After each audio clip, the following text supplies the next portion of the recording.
On this, the world's great super fighters. From its arrival in the West in 1989, the aircraft was put through a series of breathtaking display routines, incorporating the now legendary tail slide and Cobra maneuvers. The impact made by the Su-27, with its revolutionary design, was to immediately set new standards in fighter aircraft production.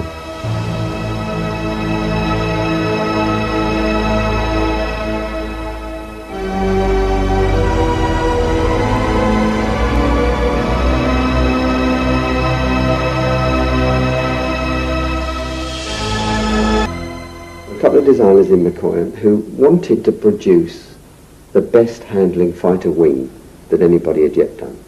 That was their personal aim. And with their, what we would call PV, private venture money, with the budget that Mikoyan had got for its own internal development, they set about trying to develop such a wing, these two lads. They had an awful lot of time in wind tunnels. 60,000 hours was mentioned, and they were designing a wing, not an aeroplane, a wing. Just the wing. No engines, no cockpit, no tail, just the wing. They wanted a wing that was going to be as reliable and as steady at a range of angle of attacks as they could find. They very quickly, when working on this, realised that they had to have a long nose, and that the nose was a key element in how the vortices were set up from the nose to feed into the wing, to keep the wing stable at high angles of attack and stop the Dutch roll that we had experienced with our handling page 115. So once they got this nose, this slightly curved nose, and its associated strength at the beginning of the wing and so on, going, and they then were able to demonstrate these superior qualities in the tunnel, they then set about putting on fins and rudders and cockpits and engines and intakes, and spoiling the original concept as little as possible. That was how they did it. When they got what we now know as MiG-29 together, they went along to their internal bosses, and the bosses just laughed you out of court and said, no, we're not going to do that. And these chaps were really, really disappointed, of course.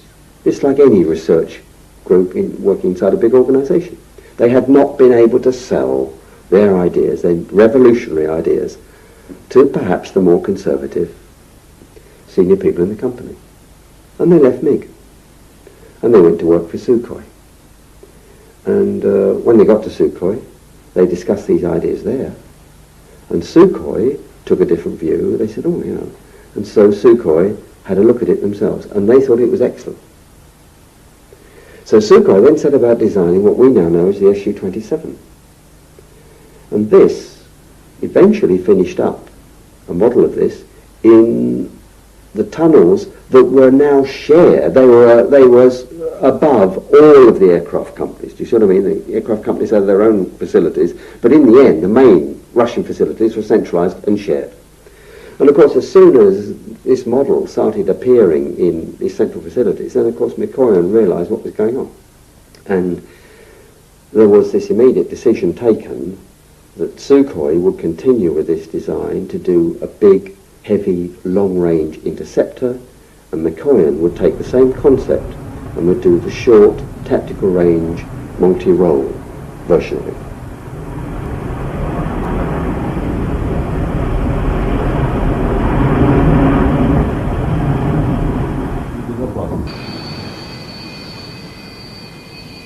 I mean, it was a big surprise, wasn't it, in 1988 when the Russians pitched up at Farnborough with these two MiGs.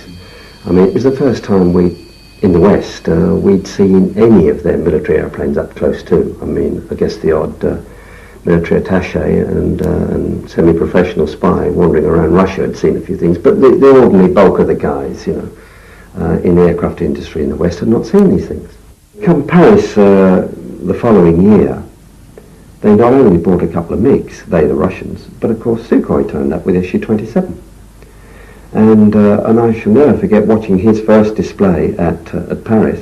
I was standing on the British Aerospace Chalet with a whole raft of very senior people, some of them service officers, Royal Air Force officers, some of them designers and test pilots in British Aerospace. And Viktor Pugachev, who was their chief test pilot, he did a 360, just an ordinary 360-degree turn in this thing. And Peter Martin, who was a big friend of mine, and we'd been on a Hunter squadron together, he looked up from his watch and he said, "That only took 10 seconds." Now, a 360-degree turn done in 10 seconds means that you have an average turn rate of 36 degrees a second. We at that time were hoping that our next generation fighter airplane would be able to achieve 25. Here was an airplane, and turning when you have forward-facing armament is what it's all about. You've got to turn to bring your armament to bear on the enemy. And he said, that was 10 seconds. And at that point, the chap broke onto the downwind leg and we thought, it's all over, he's just going to land now. And then suddenly on the downwind leg, this aeroplane just went like this. And flew around the corner and landed. And we couldn't believe what we had seen. It may seem a little strange if I say that what you see at an air show has implications for what a military airplane can do in war. Because some people would see an air show as just a circus act. But if you're an insider and if you're in the business of developing and flight testing fighters, you can recognize limits on how those airplanes are maneuvered. And equally, you can recognize when the limits are not there. And we saw these aircraft being taken to the vertical, come to a stop, slide back down, like the reheat, and fly away. Not once, not twice, but time after time, routinely. Now this particular manoeuvre is a very demanding one, not as you enter it, but as you recover from it, for any jet fighter. It's demanding because once the airplane has gone up here and stopped and starts to slide back, the only way out of this manoeuvre is to lower the nose. And as the airplane comes down like this, the air is coming at it from 90 degrees underneath. It is, if you like, fully stalled. Now normally we only allow the air to come at our airplanes up to about 20 degrees, 20, 25. Why? Why do we have this angle of attack limit of 20, 25? Well, it means, it is because if you exceed that number, you're going to lose control of the aircraft, normally in roll, sometimes in yaw. Well, these guys were just doing this manoeuvre, seeing the 90 degrees angle of attack, falling down from dead steady, never any yaw off. They had got a symmetrical airflow on this airplane. How had they achieved it? Didn't know. What about the engines? As they were starting to slide back, they were lighting the reheat. You could physically see it. Now, our Western engines are normally very severely restricted in, or limited in how and when you can light the reheat. They didn't have any of these limits. So we were fascinated, and I thought this means that they can do manoeuvres, of course, in combat, which we wouldn't risk doing. Or, more importantly, even if they don't want to actually come to a stop, they are not all the time thinking in combat, I mustn't get my airspeed get below so much, I mustn't let the angle of attack get above so much, like you are in one of our traditional Western airplanes. So you've got half your mind thinking about the enemy when you fight a limited aircraft, an aircraft with hard limits on it.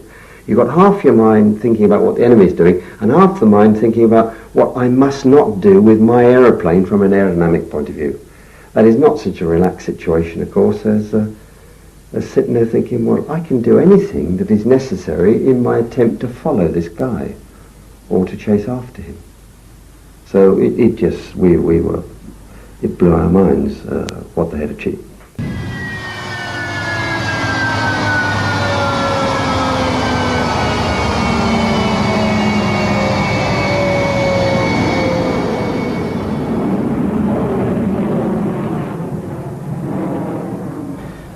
Some people, when they watch the Cobra manoeuvre, of course, they are not so much impressed by the sort of things that I am amazed by. The stability of the thing, the routineness of it, the fact that they are confident to do it at low level. They just don't understand how it does it. You know, they think, well, how can you do that with an airplane? Well, the answer is it's the easiest thing in the world to fly an aircraft along straight and level, suddenly pull the control column back, tilt up the elevator or tailplane at the back end, generate an enormous downforce aerodynamically on the back. The nose goes up, you know. Goes up when you're sitting in it and looking at it, goes up when you're sitting in the stands and watching it fly. In fact, the nose doesn't go up, the tail goes down, because that's where the force is applied. But I mean, we're nitpicking here. What is tricky is allowing the nose to go up more than about 30 degrees. Because that is the point at which an ordinary wing stalls. All the airflow, which was smooth and streamlined and going about its ordered business, breaks down into a series of vortices, and generally a mess.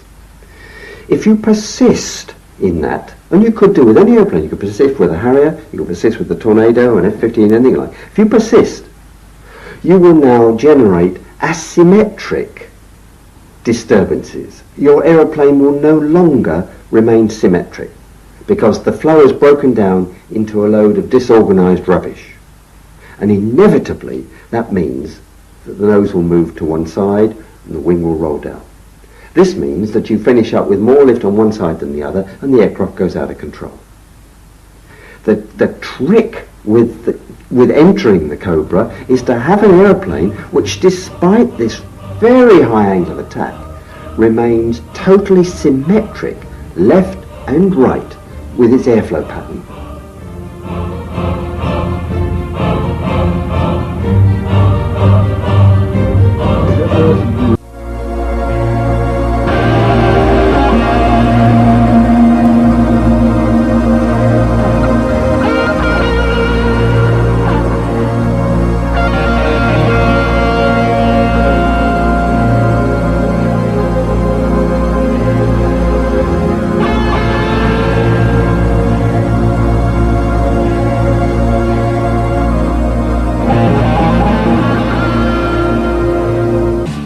There was one F-16 guy, I shall never forget, he was interviewed by somebody on French television.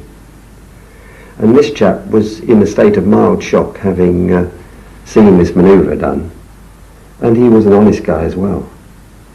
And I shall never forget, the TV interviewer said to him, "What would you do if you found yourself in close combat with that guy?" And he said, "Eject." And I thought, well, what a sensible guy.